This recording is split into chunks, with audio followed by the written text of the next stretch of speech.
আপুনি সমস্যাত ভুগিছে আৰু আপুনি সেই সমস্যাৰ পৰা আপুনি উঠি আহিব পৰা নাই।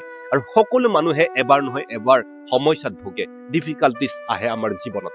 কিন্তু আপোনাৰ যদি চিন্তা ভাৱনা এইদৰে হয় যে মই পৰ্বতবোৰৰ ফাললৈ চাম, ক'ৰ পৰা মোৰ সহায় আহিব। গীতমালা 121 নম্বৰত কৈছে, I will lift my eyes to the mountains, from where will my help come বুলি কৈছে। ক'ৰ পৰা মোৰ সহায় আহিব? মই পৰ্বতবোৰলৈ চাইছো, মই এই সমস্যাবোৰলৈ চাইছো, ক'ৰ পৰা মোৰ সহায় আহিব? নাই, সহায় নাহে। কিন্তু আহিব, ক'ৰ পৰা আহিব বুলি কৈছে? যিজনে আকাশ মণ্ডল আৰু পৃথিৱী সৃষ্টি কৰিলে তেওঁৰ পৰা মোৰ সহায় আহিব বুলি কৈছে। আমি সেই মহান ঈশ্বৰ জিহুৱাৰ ওপৰত আমি ভৰসা ৰাখিব লাগিব, তেওঁৰ পৰাই আমাৰ সহায় আহিব। 3 পদত কৈছে, আমাৰ জিহুৱা টোপনি নাযায় বুলি কৈছে। দিনে ৰাতিয়ে আমাৰ উদ্দেশ্যে তেওঁ নজৰ ৰাখিছে বুলি কৈছে। গতিকে তেওঁ কেতিয়াও টোপনি নাযায়। ইয়াত পৰ্বত মানে কি উল্লেখ কৰিছে? পৰ্বত মানে দৰিদ্ৰতা, দুখ, ঘৰৰ সমস্যা, পৰিয়ালৰ সমস্যা, ভৱিষ্যতৰ অনিশ্চয়তা, চাকৰি বাকৰি নাই, এই সকলোবোৰকে পৰ্বত বুলি কৈছে। কিন্তু বাইবেলত কৈছে, আমি দেখিছো মঠি 17:20 পদত যীশুখ্ৰীষ্টই কৈছে, যদি তোমালোকৰ বিশ্বাস সৰিয়হ তিলকুটাৰ সমান থাকে, যদি সৰিয়হ গুটিৰ সমান যদি তোমালোকৰ বিশ্বাস থাকে, তেন্তে এই পৰ্বত বিলাক অৰ্থাৎ এই সমস্যাবিলাকক তোমালোকে দূৰ কৰিব পাৰিব বুলি কৈছে। কাৰ নামেৰে? মোৰ নামেৰে বুলি কৈছে। আৰু সেইকাৰণে বাইবেলত কৈছে, জকৰীয়া 4:6 পদত কৈছে, না ভক্তি না শক্তিৰ যোগেদি, কিন্তু মোৰ পবিত্ৰ আত্মাৰ সামৰ্থ্যৰ যোগেদি তোমালোকে কৰিব পাৰিব বুলি কৈছে। কাৰ যোগেদি?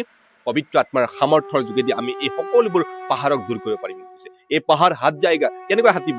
না তো বলছে না তো শক্তি সে বুলি কৈছে, পাৰ মেৰি পবিত্ৰ আত্মাকে দ্বাৰা বুলি কৈছে। আমাৰ তেওঁৰ পবিত্ৰ আত্মাৰ যোগেদি সেই পৰ্বতবোৰ, সেই পাহাৰবোৰ দূৰ হৈ যাব। হালেলুয়া। গতিকে আমি তেওঁৰ ওপৰত ভৰসা ৰাখিব লাগিব।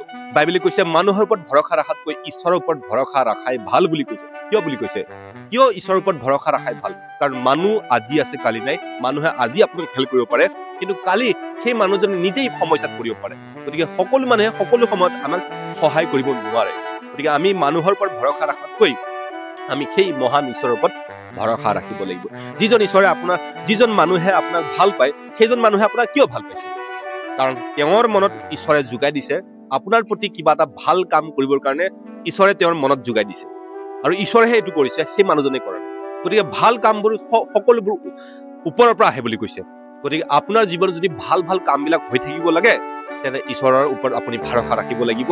ঈশ্বৰে আপোনাৰ সৈতে আপোনাৰ গোটেই পৰিৱেশৰ ওপৰত ঈশ্বৰে আশীৰ্বাদ কৰিব। আপোনাৰ জীৱনত ভালটো হ'ব, কাৰণ সকলোবোৰ ভাল বস্তুবোৰ ওপৰৰ পৰা আহে। আপোনাৰ বন্ধু ভাল হৈ যাব, আপোনাৰ ওচৰে পাজৰে সকলোবোৰ ভাল হৈ যাব। ঈশ্বৰে এই সকলোবোৰ কৰিব। ঈশ্বৰে মহল বনাব, ঈশ্বৰে আপোনাৰ কাৰণে পৰিৱেশ নিৰ্মাণ কৰিব। ঈশ্বৰে আপোনাক সেই পাথৰত আপোনাৰ ভৰি পৰিব নিদিব।